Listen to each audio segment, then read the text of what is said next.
السلام علیکم ورحمۃ اللہ وبرکاتہ۔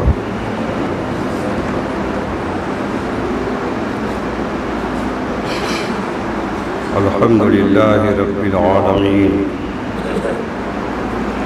والصلاة والسلام علی حبیبہ سید المرسلین وعلی آلہ واصحابہ اجمعین، اما بعد، اعوذ باللہ من الشیطان الرجیم، بسم اللہ الرحمن الرحیم۔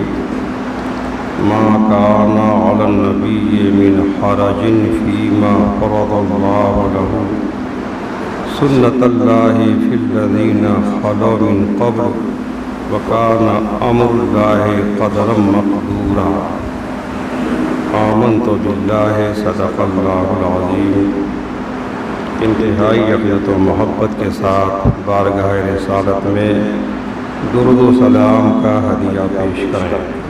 اللہم صلی علی سیدنا مولانا محمد معدنی الجود والکرم وآلہ وبارک وسلم، صلاۃ و سلام علیک یا رسول اللہ صلی اللہ تعالی علیہ وسلم۔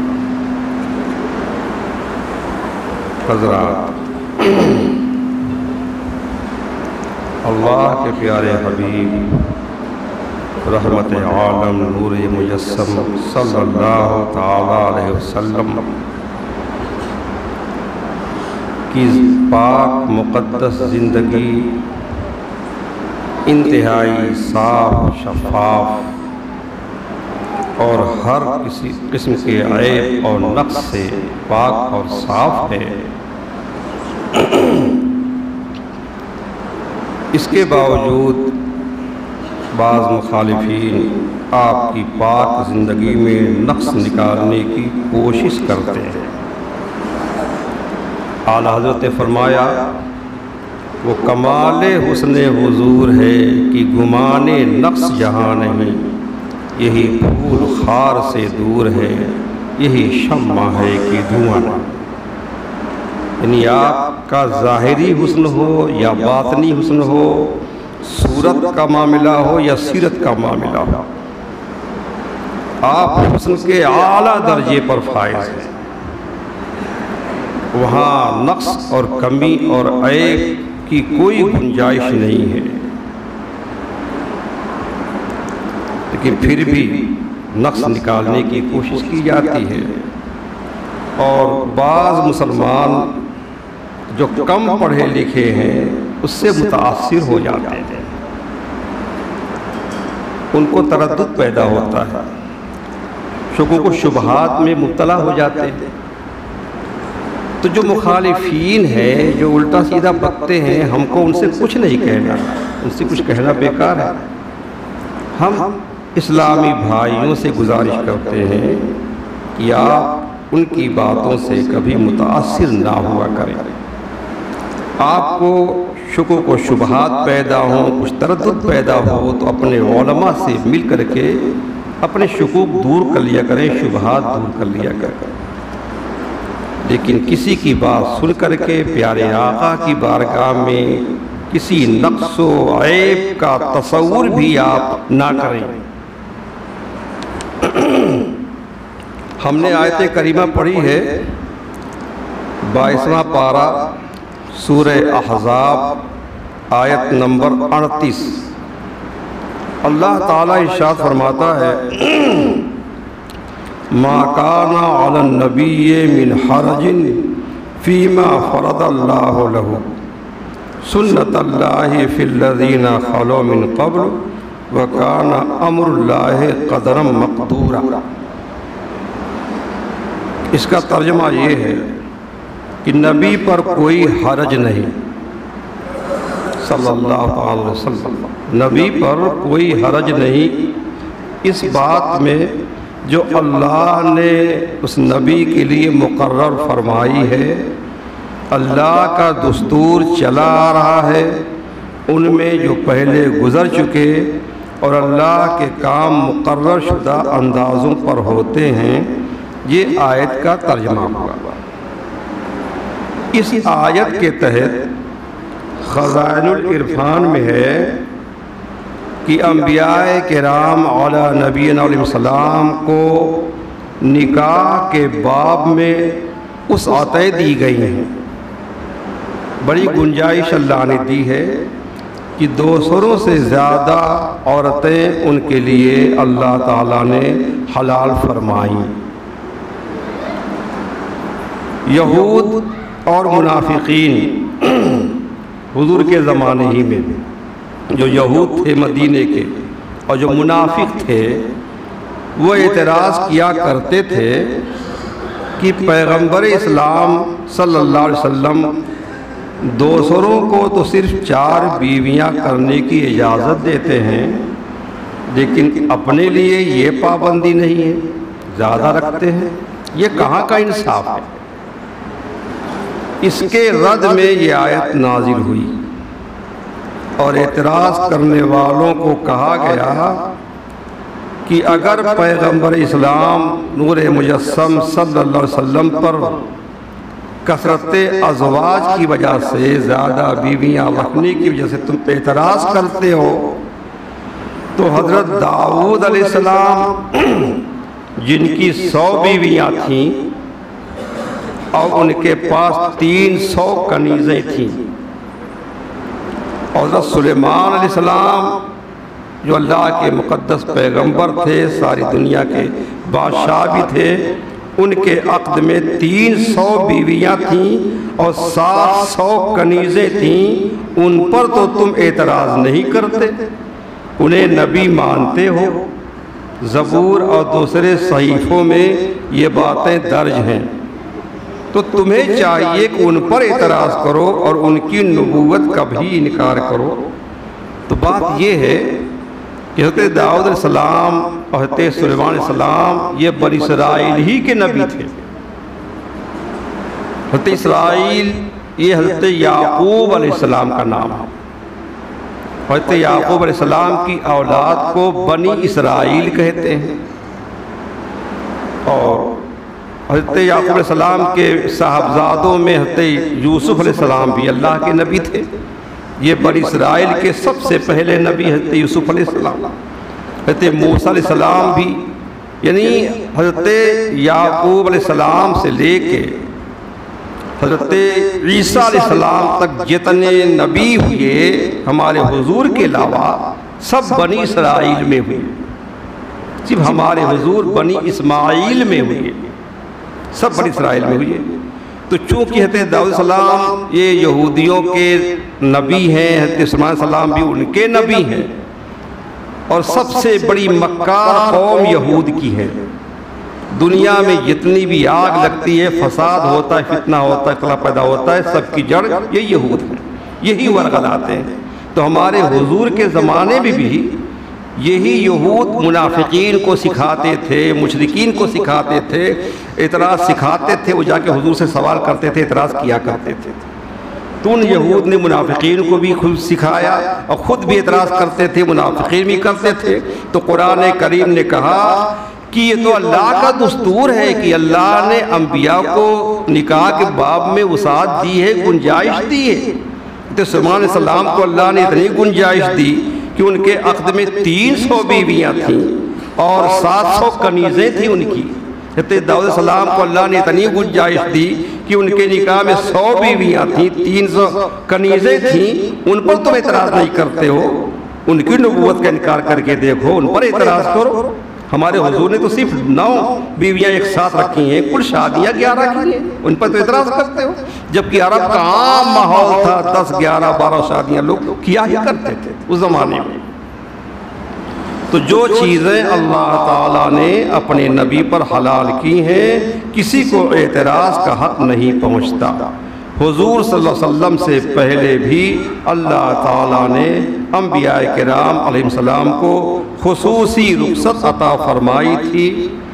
اس سے معلوم ہوا کہ اللہ تعالیٰ نے نکاح کے معاملے میں انبیاء کرام علیہ السلام پر کوئی تنگی نہیں رکھی اور اس معاملے میں ان کو وسعت حاصل نہیں ہے۔ اور دیکھیں، ہمارے حضور تو اپنے نفس کے لیے، اپنے عیش کے لیے، اپنی خواہش کے لیے کوئی کام کرتے ہی نہیں، 27واں پارہ سورہ نجم آیت نمبر 3 اور آیت نمبر 4۔ اللہ تعالیٰ فرماتا ہے اپنے پیارے حبیب صلی اللہ علیہ وسلم کی شان میں، وَمَا يَنْطِقُ عَنِ الْهَوَىٰ إِنْ هُوَ إِلَّا وَحْيٌ يُوحَىٰ۔ یہ میرے حبیب ہیں، یہ کوئی بات اپنی خواہش سے نہیں کرتے، وہ تو نہیں مگر وحی جو انہیں کی جاتی ہے۔ تو آپ اپنی خواہش سے کوئی بات فرماتے ہی نہیں، جو فرماتے ہیں وحی الہی ہوتی ہے، وہی بولتے ہیں جو ان کا رب بلواتا ہے، وہی کہتے ہیں جو ان کا رب کہلواتا ہے، وہی کرتے ہیں جو ان کا رب کراتا ہے ان سے۔ تو جو نبی اپنی خواہش سے ایک بات نہیں بولتا، وہ اپنی خواہش سے کوئی کام کیا کرے گا؟ ان کا ہر کام خدا کے حکم سے ہوتا ہے، خدا کی مرضی سے ہوتا ہے، خدا کی رضا کے لیے ہوتا ہے۔ تو ان کے کسی کام پر اعتراض کرنا حقیقت میں اللہ تعالیٰ پر اعتراض کرنا ہے۔ اور یہ اللہ تعالیٰ میں فنا ہونے کا بہت اعلیٰ درجہ ہے کہ اللہ کی یاد میں آدمی ایسا فنا ہو جائے کہ اپنی خواہش بھی چھوڑ دے۔ یہ تو ہمارے حضور کی شان ہے، ہمارے حضور کے غلاموں کی شان یہ ہوتی ہے کہ حضور کے نقش قدم پر چلتے ہیں، وہ اپنی خواہش سے، اپنے عیش کے لیے، اپنی مرضی کے لیے، اپنے فائدے کے لیے کوئی کام نہیں کرتے ہو۔ الملفوظ حصہ اول ہے، اعلیٰ حضرت نقل کرتے ہیں کہ 2 صاحب اولیاء کرام سے تھے۔ یہ واقعہ ہم نے سنایا ہے، وقت کے مناسب ہے سنا دیتا ہوں۔ 2 اولیاء کرام تھے، ایک دریا کے اس پار رہتے تھے اور دوسرے دریا کے اس پار رہتے تھے۔ ان میں سے ایک صاحب نے اپنے ہاں کھیر پکوائی اور اپنے خادم سے کہا کہ اس کھیر میں سے تھوڑی سی لے جاؤ، دریا کے اس پار جو ہمارا دوست رہتا ہے اسی بھی دے آؤ۔ خادم نے کھیر لے لی اور کھیر لے کے دریا کے پاس گیا، پانی بھرا ہوا تھا، واپس آیا۔ کہا حضور کیسے جاؤں، پل نہیں ہے، کوئی کشتی نہیں ہے، دریا بھرا ہوا ہے۔ تو فرمایا کہ جا دریا کے کنارے کھڑا ہو جا اور دریا سے کہہ دے کہ میں اس کے پاس سے آیا ہوں جو آج تک اپنی عورت کے پاس نہیں گیا۔ خادم حیران تھا، یہ کیا معاملہ ہے؟ حضرت صاحب اولاد ہے، ان کی بیوی ہے، بچے ہیں، اور کہتے ہیں کہ کبھی بھی عورت کے پاس نہیں گیا۔ بہرحال حکم کی تعمیل ضروری تھی۔ وہ خادم دریا پر گیا اور وہ پیغام جو ارشاد فرمایا تھا کہا، دریا سے کہہ دیا کہ یہ دریا میں اس کے پاس سے آ رہا ہوں، مجھے اس نے بھیجا ہے جو کبھی اپنی بیوی کے پاس نہیں گیا، راستہ دے دے۔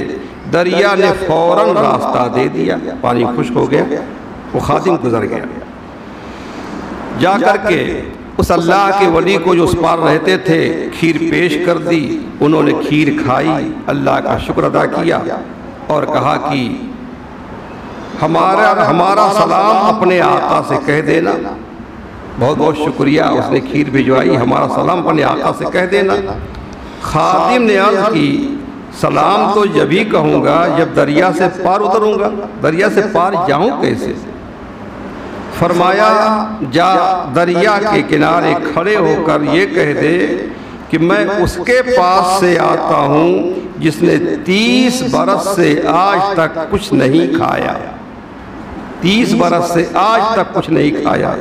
خادم بہت الجھن میں تھا، یہ عجیب بات ہے، ابھی تو میرے سامنے کھیر کھائی ہے اور فرماتے ہیں 30 سال سے کچھ نہیں کھایا، مگر ادب کی وجہ سے خاموش رہے۔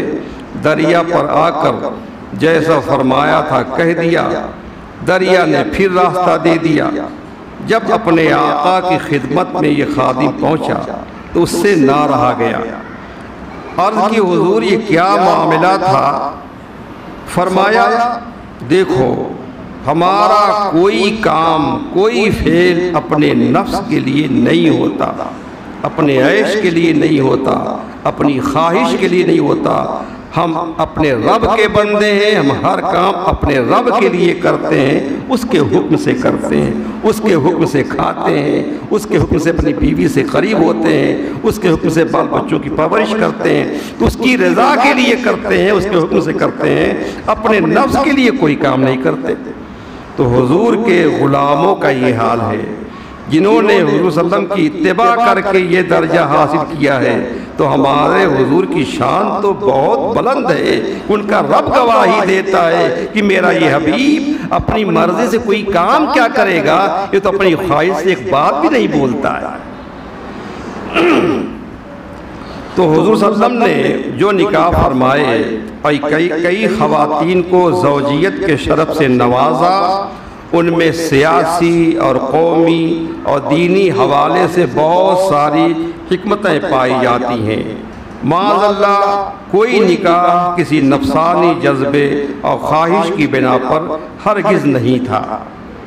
حضرت علامہ عبد المصطفیٰ اعظمی رحمۃ اللہ علیہ جنتی زیور میں تحریر فرماتے ہیں کہ حضور اقدس سید عالم صلی اللہ علیہ وسلم نے زیادہ تر جن عورتوں سے نکاح فرمایا وہ کسی نہ کسی دینی مصلحت ہی کی بنا پر ہوا۔ کچھ عورتوں کی بے کسی پر رحم فرما کر اور کچھ عورتوں کے خاندانی اعزاز و اکرام کو بچانے کے لیے، کچھ عورتوں سے اس بنا پر نکاح فرمایا کہ وہ رنج و الم کے صدموں سے نڈھال تھیں، لہذا ہمارے حضور نے ان کے زخمی دلوں پر مرہم رکھنے کے لیے ان کو اعزاز بخش دیا کہ اپنی پاک بیویوں میں ان کو شامل فرما لیا۔ حضور صلی اللہ علیہ وسلم کا اتنی عورتوں سے نکاح فرمانا ہرگز اپنی خواہش نفس کی بنا پر نہیں تھا۔ اس کا سب سے بڑا ثبوت یہ ہے کہ حضور صلی اللہ علیہ وسلم کی بیویوں میں سیدہ عائشہ صدیقہ رضی اللہ عنہا کے سوا کوئی بھی کنواری نہیں تھیں، سب عمر دراز تھیں، بیوہ تھیں۔ حالانکہ اگر حضور صلی اللہ علیہ وسلم خواہش فرماتے تو کون سی ایسی کنواری لڑکی تھی جو حضور سے نکاح کرنے کی تمنا نہ رکھتی؟ مگر دربار نبوت کا تو یہ معاملہ ہے کہ شہنشاہ دو عالم صلی اللہ علیہ وسلم کا کوئی قول، کوئی فعل، کوئی اشارہ بھی ایسا نہیں ہوا جو دنیا اور دین کی بھلائی کے لیے نہ ہو۔ آپ نے جو کہا اور جو کیا سب دین ہی کے لیے کیا، بلکہ آپ نے جو کہا اور کیا وہی دین ہے، بلکہ آپ کی ذات اکرمی مجسم دین ہے۔ ان نکاحوں کی برکت سے کتنے فائدے حاصل ہوئے، ان میں کتنی حکمتیں پائی جاتی ہیں، ان کا بیان ہم کریں گے انشاءاللہ تعالی۔ نبی کریم صلی اللہ علیہ وسلم کی ازواج پاک کی تفصیل یہ ہے، یہ بات غور سے سنیں، یاد رکھیں تو کسی کے کہنے سے کبھی بھی آپ کا ایمان ڈگمگائے نہیں۔ نبی کریم صلی اللہ علیہ وسلم نے 25 سال کی عمر میں حضرت خدیجہ رضی اللہ عنہا سے شادی کی۔ یہ پہلی شادی آپ کی، 25 سال کی عمر میں آپ نے حضرت خدیجہ سے شادی کی، اور حضرت خدیجہ ایک بیوہ خاتون تھیں۔ تو حضور صلی اللہ علیہ وسلم کی پہلی بیوی خدیجہ بنت خویلد ہیں۔ حضور کے ساتھ نکاح سے پہلے حضرت خدیجہ عتیق بن عائز کے نکاح میں تھیں، ان سے ایک بیٹی ہند تھیں، ان کا انتقال ہوا۔ اس کے بعد انہوں نے ابو حالہ مالک بن نباش کے ساتھ نکاح کیا اور ان سے ہند اور حالہ نام کے 2 بیٹے پیدا ہوئے، تو 3 اولاد تھی، ایک بیٹا پہلے شوہر سے، 2 بیٹے دوسرے شوہر سے، دوسرے شوہر کا بھی انتقال ہو گیا۔ تو نبی کریم صلی اللہ علیہ وسلم نے 25 سال کی عمر میں حضرت خدیجہ سے نکاح کیا۔ اس وقت حضرت خدیجہ کی عمر 40 سال تھی۔ آپ دیکھیں اس زمانے میں، آپ ماحول کا جائزہ لیں، بچیاں دیکھنے کا رواج ہے، لوگ دیکھنے آتے ہیں، اور اب تو آدھار سے عمر ملائی جاتی ہے، لڑکی خوبصورت ہے، پڑھی لکھی ہے، دیندار ہے، سب کچھ ہے، بس دیکھ لیا کہ اگر لڑکے سے سال 2 سال عمر میں بڑی ہے تو رشتہ رد کر دیتے ہیں کہ لڑکی عمر میں بڑی ہے، ہم شادی نہیں کریں گے۔ تو سال 2 سال عمر میں بڑی ہوتی ہے، کوئی شادی نہیں کرتا۔ حضرت خدیجہ تو حضور سے 15 سال عمر میں بڑی تھیں، اور اگر کوئی لڑکا کمارا ہو 25 سال کا ہو اور کوئی لڑکی 25 سال کی کیوں نہ ہو، بیوہ ہو یا مطلقہ ہو، تو اس سے شادی کوئی کرے گا؟ کوئی کرنے کے لیے تیار نہیں ہوتا۔ تو بیوہ سے کوئی شادی نہیں کرتا، مطلقہ سے کوئی شادی نہیں کرتا، عمر زیادہ ہے شادی نہیں کرتا۔ حضرت خدیجہ عمر میں 15 سال بڑی ہیں، بیوہ ہیں، 2 شوہروں سے بیوہ ہیں، 3 بچوں والی ہیں، اور ہمارے حضور سبحان اللہ سارے حسینوں کے سردار۔ یہ میں نہیں کہتا، صرف عقیدت میں حضرت جبریل امی کہتے ہیں۔ جبریل امی نے سب کو دیکھا ہے، ہم نے تو نہیں دیکھا، انہوں نے سب کو دیکھا ہے۔ حضرت آدم کا حسن بھی دیکھا ہے، یوسف علیہ السلام کا حسن و جمال بھی دیکھا ہے، ابراہیم علیہ السلام کا نمک بھی دیکھا ہے، سارے انبیاء کو دیکھا ہے، سارے حسینوں کو دیکھا ہے، سارے صاحب جمال کو دیکھا ہے، لیکن یہ حضور کو دیکھا تو یہی کہا کہ یا رسول اللہ میں نے سب کو دیکھا ہے، مگر آپ سے کہ جیسا حسین میں نے کسی کو نہیں دیکھا۔ یہی بولے سدرہ والے چمنے جہاں کے تھالے، سبھی میں نے چھان ڈالے، تیرے پائے کا نہ پایا، تجھے ایک نے ایک بنایا۔ رب بے مثال ہے، خالق بے مثال ہے، اور محبوب کو بھی بے مثال بنایا ہے۔ ایسے صاحب حسن و جمال جو ساری دنیا میں سب سے بڑے حسین و جمیل، سب سے بڑے شریف، سب سے بڑی عزتدار، اور پہلی شادی کرتے ہیں تو 15 سال عمر بڑی ہے، بیوہ ہے، 3 بچوں کی ماں ہے، اس سے شادی کرتے ہیں۔ کسی کو حضور کا کہ یہ ادا سمجھ میں نہیں آتی، یہ سیرت کوئی نہیں دیکھتا ہے۔ اب پھر دیکھیے حضرت خدیجہ سے آپ کا نکاح ہوا، 15 سال زندگی گزری، پھر آپ نے نبوت کا اعلان فرمایا۔ 40 سال میں آپ نے نبوت کا اعلان فرمایا، اور جب نبوت کا اعلان فرمایا تو مکے کے کفار نے کیا پیشکش کی تھی؟ یہ کہا کہ یہ محمد صلی اللہ علیہ وسلم تم ایک خدا کی دعوت دینا چھوڑ دو، ہمارے خداؤں کو برا بھلا مت کرو، اگر تم چاہو تو ہم تم کو اپنا بادشاہ بنانے کے لیے تیار ہیں، پورے عرب کے بادشاہ ہو جاؤ گے، چاہو تو ہم مال و دولت تمہارے قدموں پہ لا کے رکھ دیتے ہیں، جتنا مال کہو، جتنی دولت کہو، سونے چاندی ہیرے جواہرات سب قدموں پہ ڈال دیتے ہیں، لیکن اپنے مشن سے باز آ جاؤ۔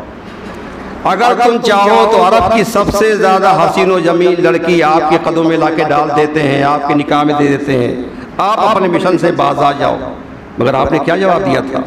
اے لوگوں سنو، وہ میرا رب ہے، میں سب کو اللہ کے بندوں کو اس کی طرف بلاتا رہوں گا، اس کے مقابل میں کسی کے سامنے نہ سر جھکاؤں گا، نہ کسی کا سر جھکنے دوں گا، اور اگر میرے ایک ہاتھ میں لا کے تم سورج رکھ دو، دوسرے ہاتھ میں لا کے چاند رکھ دو، پھر بھی میں اپنے مشن سے باز نہیں آؤں گا۔ تو آپ نے بادشاہی چھوڑ دی، آپ نے مال و دولت چھوڑ دی، دنیا پورے عرب کا حسن و جمال آپ نے چھوڑ دیا، آپ نے یہی کہا کہ مجھے بادشاہی نہیں چاہیے، مجھے مال و دولت نہیں چاہیے، اور عرب کی خوبصورت دوشیزہ نہیں چاہیے، مجھے کنواری لڑکیاں نہیں چاہیے، مجھے تو خدیجہ ہی پسند ہے، وہ 15 سال جو مجھ سے عمر بڑی ہے مجھے وہی پسند ہے، بیوہ ہی مجھے پسند ہے، اسی کی رفاقت مجھے اچھی لگتی ہے۔ تو آپ نے تو اس وقت بھی حسن و جمال کو ٹھکرا دیا تھا۔ اگر آپ نفس کے لیے، عیش کے لیے، اپنی خواہش کے لیے نکاح فرماتے تو اس وقت جو ہے آپ ان کی پیشکش کو قبول فرما لیتے۔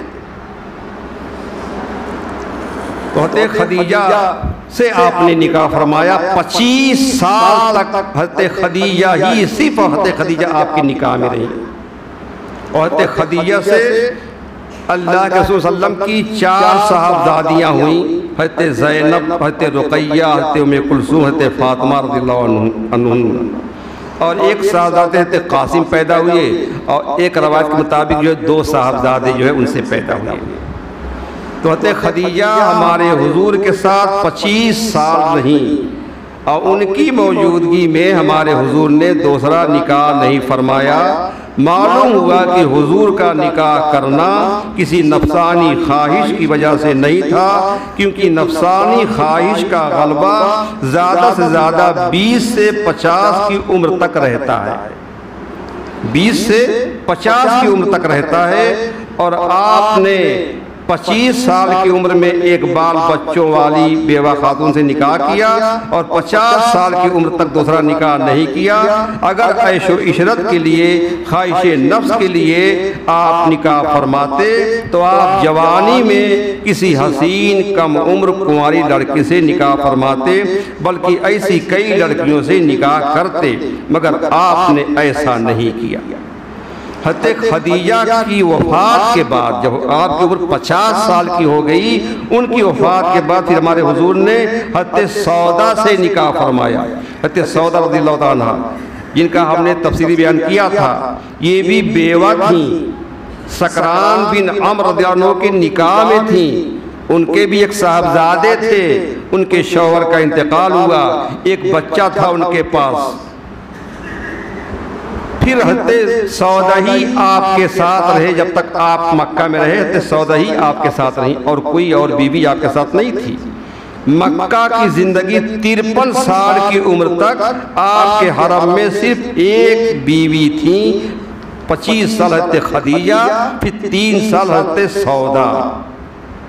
حضرت سودا سے نکاح میں یہ حکمت تھی کہ یہ قریش اور اپنے اعزاء کے ظلم و ستم سے تنگ آ کر حبشہ ہجرت کر گئی تھی۔ حبشہ جب حبشہ سے واپس آئیں تو ان کے شوہر فوت ہو گئے، اب وہ بیوہ ہو گئی، ان کا ایک لڑکا ہے۔ اب اگر یہ اپنے عزیزوں میں لوٹ جاتی تو وہ ان پر اور زیادہ ظلم و ستم کر کے ان کے دین کو آزمائش میں ڈال دیتے، تو نبی کریم صلی اللہ علیہ وسلم نے ان کے حال پر ترس کھا کر ان سے نکاح کر لیا، ان کو اپنی حفاظت میں، اپنی کفالت میں اور اپنی پناہ میں لے لیا، ان کو اور ان کے بیٹے کو، اور اس طرح سے انہیں ان کے اسلام اور ان کی ہجرت کی جزا دی۔ اس میں آپ کی سیرت کا یہ نمونہ ہے کہ کسی بے سہارا بیوہ عورت سے نکاح کر کے اپنی حفاظت اور کفالت میں لے لینا، یہ آپ کی سنت ہے اور آپ کی پاکیزہ سیرت ہے۔ پھر سن 2 ہجری میں حضرت عائشہ رخصت ہو کر کے آپ کے حرم میں آئی ہیں۔ اس کے بعد پھر آپ نے متعدد شادیاں کی ہیں، اور ہر شادی میں کوئی نہ کوئی حکمت، کوئی نہ کوئی مصلحت ہے۔ حضرت سودا کی شادی کا واقعہ ہم آپ کو سنا چکے ہیں، حضرت ام سلمہ کے سے نکاح کا واقعہ بھی ہم آپ کو سنا چکے ہیں، باقی حضرت عائشہ صدیقہ سے، حضرت حفصہ سے، اور باقی جو ازواج مطہرات ہیں ابھی ان کے ساتھ نکاح کا واقعہ ہم نے آپ کو تفصیل سے نہیں سنایا ہے۔ ہر ایک واقعہ ہم آپ کو سنائیں گے، پھر آپ دیکھیں گے کہ آپ نے جس سے بھی شادی کی ہے اس میں بہت سی حکمتیں ہیں، بہت سی مصلحتیں ہیں، بہت سی دینی فائدے ہیں، بہت سی دنیاوی فائدے ہیں۔ اللہ تعالی ہم سب کو سچا عاشق رسول بنائے، اور ہمارے حضور صلی اللہ علیہ وسلم کی تعلیمات عام فرمائے، اور ان کے عشاق کو، ان کے دیوانوں کو اللہ تعالیٰ ان کی سنت پر، ان کی سیرت پر عمل کرنے کی توفیق عطا فرمائے۔ ضرورت ہے کہ ہم مکی زندگی حضور کی آج کل دیکھیں، ہمیں صبر و ضبط کی ضرورت ہے، جذبات کی ضرورت نہیں ہے، جذبات میں آنے کی ضرورت نہیں ہے، حکمت عملی سے کام کرنا چاہیے، ایک قدم پھونک کر اٹھانا چاہیے، تاکہ جو ہے ہمارا کوئی دینی یا دنیوی نقصان نہ ہو۔ اللہ تعالی ہم سب کو اپنے پیارے حبیب صلی اللہ علیہ وسلم کی ازواج پاک کی برکتیں عطا فرمائے۔